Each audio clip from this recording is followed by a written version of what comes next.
देश के 23 राज्यों में जहाँ हमारा संगठन फैला हुआ है, वहाँ दिन रात भागते दौड़ते हैं, संगठन को खड़ा करते हैं और उसी में से अपना कीमती समय निकालकर हमारे बीच में उपस्थित होते हैं।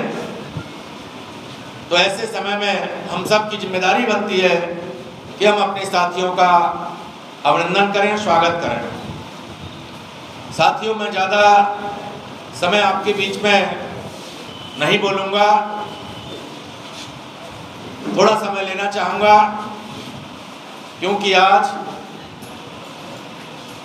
आदरणीय अध्यक्ष जी के निर्देश पर 1 जुलाई से 21 जुलाई तक जो बहुजन साइकिल यात्रा का कार्यक्रम जाति तोड़ो समाज जोड़ो अभियान के तहत रखा गया था, उसका समापन है। साथ ही साथ भीम आर्मी का भी 6वां स्थापना दिवस है। आप लोगों की जानकारी में रहना चाहिए कि आज आप लोग किस कार्यक्रम में आए। हमारे सभी युवा साथी पार्टी की तरफ से, भीम आर्मी की तरफ से जब जब कार्यक्रम होते हैं, सम्मेलन होते हैं, मीटिंग होती है, तो अपने दिल दिमाग में उन्हें हमेशा याद रखना चाहिए और अपनी डायरियों में लिखना भी चाहिए कि आज हम किस कार्यक्रम में शामिल हुए। कार्यक्रम की तारीख, कार्यक्रम का स्थल, कार्यक्रम में जो मुख्य अतिथि रहे वो कौन रहे, उन्होंने हमें किन किन बिंदुओं पर समझाने का कार्य किया, ये हमारे सभी पदाधिकारी कार्यकर्ताओं को लिखना भी चाहिए और समझना भी चाहिए और याद भी रखना चाहिए, क्योंकि हमारे देश में लोकशाही है। एक समय हुआ करता था हमारे देश के अंदर राजतंत्र था, राजाओं का समय था। तब हमारे देश के आम जन को, आम आदमी को महत्व नहीं मिलता था, लेकिन हमारे संतों, गुरुओं और महान पुरुषों के संघर्ष से हमारे देश के अंदर बदलाव हुआ, लोगों में जागृति आई। परम पूज्य बाबा साहब डॉक्टर भीमराव अंबेडकर जी ने बहुजन समाज के गरीब से गरीब व्यक्ति के हाथ में इस लोकतंत्र की ताकत दी, अपना राजा चुनने के लिए वोट का अधिकार दिया। आज हम लोगों को इस बात को समझना है कि जो हमारी आर्थिक स्थिति खराब है, सामाजिक स्थिति में हम लोगों को निचले पायदान पर रखकर अपमानित किया जाता है। प्रत्येक क्षेत्र में हमारे साथ अन्याय होता है, अत्याचार होता है, चाहे वो शिक्षा का क्षेत्र है, चाहे रोजगार का क्षेत्र है, चाहे कृषि का क्षेत्र है, कल कारखानों की बात है, कहीं भी हम लोगों को बराबरी नहीं मिली। इसके लिए परम पूज्य बाबा साहब डॉक्टर भीमराव अंबेडकर जी ने कहा कि मैंने बेशुमार हृदय विदारक अपमानों का, कष्टों का सामना करके आप लोगों के लिए वोट का अधिकार दिलाया है। यदि आप लोग अपनी समस्याओं का समाधान चाहते हैं तो आप लोग अपने जैसे लोगों में भाईचारा बनाओ, अपनी पार्टी बनाओ और इस देश की हुकूमत को, इसकी शासन सत्ता को अपने हाथ में लो। आज हमारे बीच में बाबा साहब नहीं है, लेकिन बाबा साहब के ये वचन, बाबा साहब की ये मंशा, बाबा साहब का ये इशारा हम लोगों को हमेशा याद रखना चाहिए। इस बात को पूरा करने के लिए हमारे बीच में मानवर कांशीराम साहब आए। उन्होंने पूरा जीवन हम लोगों को तैयार करने में लगाया। उनके जाने के बाद हमारे देश के अंदर हमारा संगठन बहुत तेजी से खत्म हो रहा। हम लोग अपना वजूद नहीं बना पाए, अपनी पहचान कायम नहीं कर पाए, इस देश की शासन सत्ता को अपने हाथ में नहीं ले पाए। विरोधी लोग जो हमें सामाजिक व्यवस्था में निचले पायदान पर रखते हैं, वह लंबे समय से शासन सत्ता में बैठकर हमें हर क्षेत्र में कमजोर करने का काम करते हैं। हमारे लोगों में से कुछ चमचे टाइप के लोगों को, गुलाम प्रवृत्ति के लोगों को अपनी पार्टियों में लेकर एमपी, एमएलए, मंत्री और बड़े पदों पर तो बैठा देते हैं, लेकिन उनको हक व अधिकार नहीं देते। ऐसी स्थिति में हम लोगों को उन पर भरोसा नहीं करना है। हम लोगों की जिम्मेदारी है कि हमें अपने वोटों की ताकत पर, इस देश के अंदर हमारे लोगों की आबादी लगभग 90% है, जिनको अनुसूचित जाति कहा गया, अनुसूचित जनजाति, आदिवासी कहा गया, अन्य पिछड़ा वर्ग कहा गया, धार्मिक अल्पसंख्यक कहा गया। हमारे लोगों को 6,743 जातियों में बांटकर आपस में लड़ाया गया, कमजोर किया गया। हमें हजारों साल से किताब और कलम से वंचित रख के दिमागी रूप से कमजोर किया गया। हम लोगों की जिम्मेदारी बनती है, वो समय था जब हम जागृत नहीं थे, आज हम जागृत हैं। हमारी जिम्मेदारी है कि हम अपने लोगों को जागृत करें।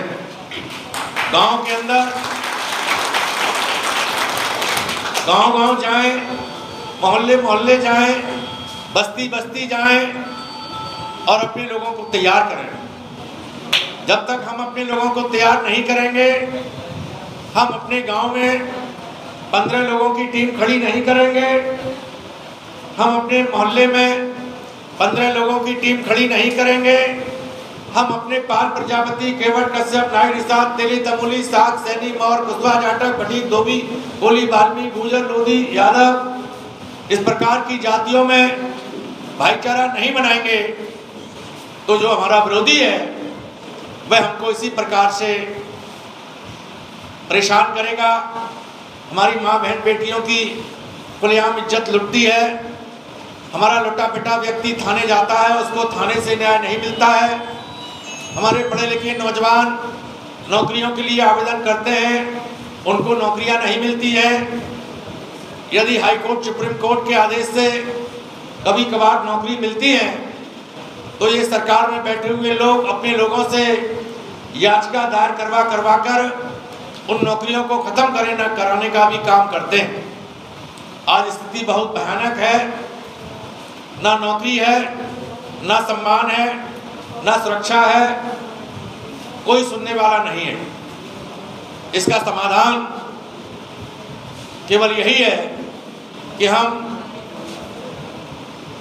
आज हमारे बीच में पूरे देश के अंदर अगर कोई हमें अपना कुशल नेतृत्व करता हुआ दिखाई दे रहा है, यदि हमें अपना कोई रहबर दिखाई दे रहा है, यदि हमें अपना कोई नेता दिखाई दे रहा है जो हमारे दबे कुचले शोषित पीड़ितों की लड़ाई लड़ने वाला है, तो ऐसे नेता हमारे बीच में भाई चंद्रशेखर आजाद हैं।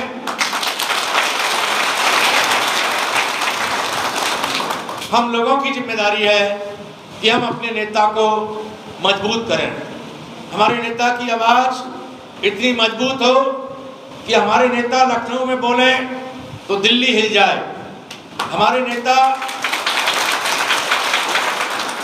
जयपुर में बोले तो दिल्ली हिल जाए, हमारे नेता हरिद्वार में बोले, जम्मू कश्मीर, बंगाल में बोले, बिहार में बोले, देश के किसी भी कोने में यदि हमारे बहुजन समाज की माँ बहन बेटियों की इज्जत लुटती है, हमारे लोगों के ऊपर अन्य अत्याचार की घटनाएं घटती हैं, हमारे नेता बोले तो दिल्ली की कुर्सी हिल जाए, इतनी ताकत हमें अपने नेता के अंदर मिली।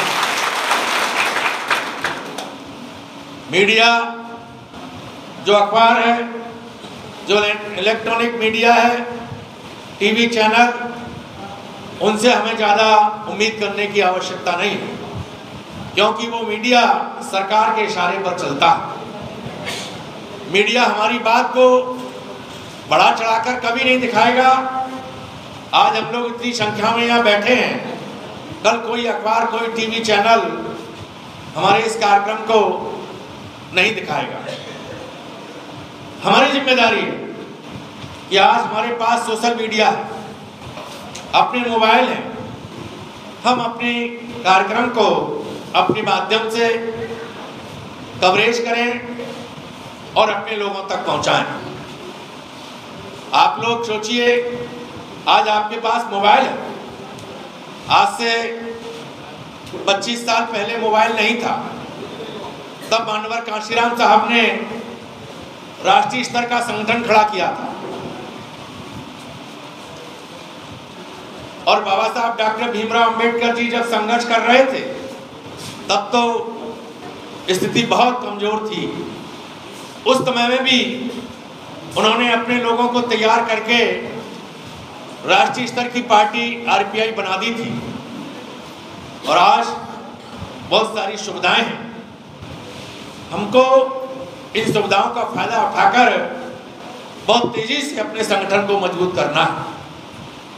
हमारे नौजवान, पढ़े लिखे युवक, मुझे अच्छा लगता है भाई के साथ कदम से कदम मिलाकर चलते हैं, जय भीम का नारा लगाते हैं। हमारा नेता कैसा हो, भाई चंद्रशेखर जैसा हो, इस प्रकार का नारा लगाते हैं। जो बहुजन की बात करेगा वही देश में राज करेगा, ऐसा नारा लगाते हैं। लेकिन मैं युवकों से कहना चाहता हूं कि जो हमारी संख्या है जिला स्तर पर, हमारे 100 लोग एक्टिव हैं। हमारे 100 लोग एक्टिव हैं प्रत्येक जिले में। इनकी संख्या हमें बढ़ानी होगी। हमें अपनी विधानसभा कमेटी को मजबूत करना होगा। विधानसभा में जो बूथ हैं, लगभग 450 बूथ एक विधानसभा में हैं। उन 450 बूथों पर 20 बूथों का एक ब्लॉक की कमेटी 5 लोगों की गठित करनी होगी। शहर के अंदर जो नगर और महानगर हैं, उनमें जो वार्ड हैं, वो वार्ड कमेटी भी 5-5 लोगों की गठित करनी होगी। इसके बाद हमें बूथ पर अपने 15 लोगों का संगठन खड़ा करना होगा। हम लोग जो संगठन बनाते हैं ये केवल एक दिन के लिए बनाते हैं और वह दिन होता है वोट वाला दिन। वोट वाले दिन यदि हमारे प्रत्येक बूथ पर 15 कार्यकर्ता हैं तो हम अपने प्रत्याशी के लिए अपने गांव से, अपने मोहल्ले से वोट डलवा देंगे। यदि हमारा वोट डल गया तो हमारा एमएलए जीतेगा, हमारा एमपी जीतेगा, हमारा मुख्यमंत्री बनेगा, हमारा प्रधानमंत्री बनेगा। यदि हम बूथ पर 15 लोग खड़े नहीं करेंगे तो फिर हमें वोट नहीं मिलेगा, हमारा एमएलए नहीं जीतेगा, हमारा एमपी नहीं जीतेगा। जब हमारा एमएलए नहीं जीतेगा तो हमारा मुख्यमंत्री नहीं बनेगा, हमारा एमपी नहीं जीतेगा तो हमारा प्रधानमंत्री नहीं बनेगा। और जब तक हम अपने मुख्यमंत्री और प्रधानमंत्री नहीं बनाएंगे तो सरकार के खजाने की जो चाबी है वह हमारे हाथ में नहीं आएगी, तो हमारी समस्याओं का समाधान नहीं होगा। अब देखिए, मैंने कहा कि चाबी हमारे हाथ में नहीं आएगी, समस्याओं का समाधान नहीं होगा, तो हमारे नौजवानों ने ताली बजाई। ये उल्टा किया। हम लोगों को बहुत सूझबूझ की जरूरत है, बहुत जागरूक रहने की जरूरत है। हमें ताली कब बजानी है, इसके लिए अपना दिमाग, अपना जो हमारा वक्ता बोल रहा है उससे अपने दिमाग को अटैच रखना चाहिए। या तो हम यहाँ बैठे हैं, दिमाग हमारा घर पे घूम रहा है, या हम बैठे हैं तो दिमाग हमारा बाहर चल रहा है कि कब मैं यहाँ से जाऊँ और घर जाके बैठूं। ये ठीक नहीं है। वो लोग हैं जो पढ़े लिखे हैं, जिनके कारोबार हैं, टाटा बिरला, डालमिया, गोदरेज, अंडानी और अंबानी जैसे लोग, वो लोग शासन सत्ता प्राप्त करने के लिए अपना घर परिवार छोड़कर हमारे बीच में आ जाते हैं। आरएसएस के नाम पर, बजरंग दल के नाम पर, विश्व हिंदू परिषद के नाम पर, हिंदू वाहिनी के नाम पर, तमाम उनके संगठन है, उनके नाम पर वो सारे लोग वोट के समय 8 दिन पहले हमारी बस्ती, मोहल्ले और गांव में घुस जाते हैं, अपना कारोबार छोड़ देते हैं, अपनी नौकरी से छुट्टी ले लेते हैं, क्योंकि वो जानते हैं यदि वोट हमने गरीबों का नहीं लिया, पिछड़ों का नहीं लिया, सामान्य वर्ग के और दलित वर्ग के लोगों का नहीं लिया, तो बीजेपी के लोग जीतने वाले नहीं हैं, कांग्रेस के लोग जीतने वाले नहीं हैं। सामान्य वर्ग के लोगों की जो भी पार्टियां हैं वो बिना बहुजन समाज के लोगों के वोटों से एक भी सीट जीत नहीं सकती है, वो जानते हैं। इसलिए वह अपना कारोबार छोड़कर, अपनी नौकरी छोड़कर हमारे लोगों को गुमराह करने का काम करते हैं। और एक हम लोग हैं, भाई आए तो 3 घंटे का समय निकाल कर आ गए, उसके बाद घर बैठे हैं। मैं पूरे विश्वास से कह सकता हूं कि हमारे जो विधानसभा अध्यक्ष हैं, हमारे जिला अध्यक्ष हैं, अभी ब्लॉक कमेटियां नहीं बना रहे हैं, बूथ कमेटियां नहीं बना रहे हैं। अभी आपका जो दिमाग है सत्ता प्राप्त करने के लिए नहीं लग रहा है। अभी आप केवल भाई के आने पर अपना चेहरा दिखाते हैं, अपना फोटो खिंचाते हैं। छोटी सोच है अभी आपके अंदर, मेरा फोटो खिंच जाए और इसमें ताली किसने बजाई, तो क्यों बजाई ताली? ये भी मैं जो बात कर रहा हूँ खुशी की नहीं कर रहा हूँ, दुख की बात कर रहा हूँ। मुझे दुख है इस बात का कि हमारे लोग कब तैयार होंगे। हमारे लोगों को वोट का महत्व समझना चाहिए। हमें जो हमारा गरीब व्यक्ति है, जिसको बाबा साहब ने वोट डालने का अधिकार दिया है, उसको अपने से जोड़ना चाहिए। जब तक वो हमसे नहीं जुड़ेगा, हमारी बात नहीं वह सुनेगा, हम उसको अपने भाई का नाम नहीं बताएंगे, अपने भाई का, अपने अध्यक्ष का फोटो उसके घर में नहीं लगवाएंगे, उसके घर में अपनी पार्टी का झंडा नहीं लगवाएंगे, तब तक वह वोट हमें नहीं देगा। और इसकी शुरुआत पहले आपको करनी होगी। आप जितने लोग बैठे हैं सब भाई का फोटो अपने घर में लगाइए, हमारी पार्टी का झंडा अपने घर में लगाइए, हमारी पार्टी का झंडा अपनी साइकिल पर, अपनी मोटरसाइकिल पर ठीक से कसवा लीजिए। रिश्तेदारी में जाओ, मित्रों में जाओ, शादी संबंध में जाओ तो झंडे वाली गाड़ी से जाओ। वहां 4 आदमी खड़े हैं तो हमें सत्ता कैसे प्राप्त करनी है, कैसे अपनी पार्टी का वोट लेना है, इस पर चर्चा करो, अपने समय का सदुपयोग करो। ये समय बहुत बलवान है, इसका महत्व समझो। मैं ज्यादा ना कुछ कहते हुए आपसे अपील कर रहा हूं, जो हमारे जिला अध्यक्ष हैं उनकी जिला कमेटी में 31 पदाधिकारी हैं। आप लोग बटकर पूरे जिले के अंदर विधानसभा में जाकर विधानसभा कमेटी के साथ मिलकर ब्लॉक कमेटी बनाइए, वार्ड कमेटी बनाइए। बैठ जाइए आप लोग, उधर मत देखिए, उधर कोई नहीं देखें, आप मेरी तरफ देखें, उधर ना देखें। आपका ध्यान इधर होना चाहिए, उधर कुछ नहीं हो रहा है। वहाँ पुलिस फोर्स लगा हुआ है आपकी सुरक्षा के लिए, आप लोग बैठे रहिए। अगर कोई आ रहे हैं तो हमारे आपके भाई आ रहे हैं नारे लगाते हुए, उधर मत देखिए, आप इधर देखिए। आप लोग वक्ता बनिए, आप अपनी पार्टी की बात रखना सीखिए, लीडरशिप डेवलप कीजिए अपने मोहल्ले के अंदर, अपने गांव के अंदर। हर गांव में हमारा नेता होना चाहिए, हर जाति का नेता होना चाहिए। जब तक हम प्रत्येक जाति में लीडरशिप तैयार नहीं करेंगे, प्रत्येक जाति के लोगों को नेता नहीं बनाएंगे, तब तक हमारी बात कौन समझाएगा, हमारा समाज हमारी बात को कैसे समझेगा। हमें अपना पार्टी का इतिहास समझना चाहिए, हमें अपनी पार्टी क्यों बनानी पड़ी, इसकी समझ होनी चाहिए। भीम आर्मी का संगठन, आजाद समाज पार्टी, दोनों मिलकर इस देश की शासन सत्ता को गरीबों के हाथ में देना चाहते हैं। ये हमारा उद्देश्य है। इस उद्देश्य को पूरा करने के लिए हमको, आपको, सबको बड़ी मेहनत करने की आवश्यकता है। आज हम लोग, हमारे राष्ट्रीय अध्यक्ष जी आज 6वें भीम आर्मी के स्थापना दिवस पर अपना भाषण खत्म करेंगे तो संकल्प दिलाएंगे।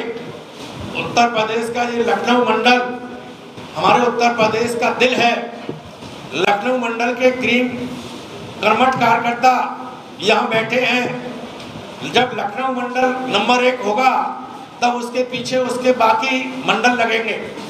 लखनऊ मंडल के लोगों की ज्यादा जिम्मेदारी है कि आप लोग आजाद समाज पार्टी को और भीम आर्मी संगठन को बहुत तेजी से मजबूत करें, गांव-गांव में इसकी इकाई खड़ी करें, मोहल्ले-मोहल्ले, बस्ती-बस्ती में इसकी इकाई खड़ी करें और इस संगठन को इतना मजबूत कर दें कि 5 महीने बाद जब चुनाव हो और चुनाव में हमारे प्रत्याशी लड़े तो आप जितने लोग यहाँ बैठे हैं उनका ये संकल्प होना चाहिए कि आपके गांव से, आपके क्षेत्र से आजाद समाज पार्टी का प्रत्याशी जीत कर जाना चाहिए।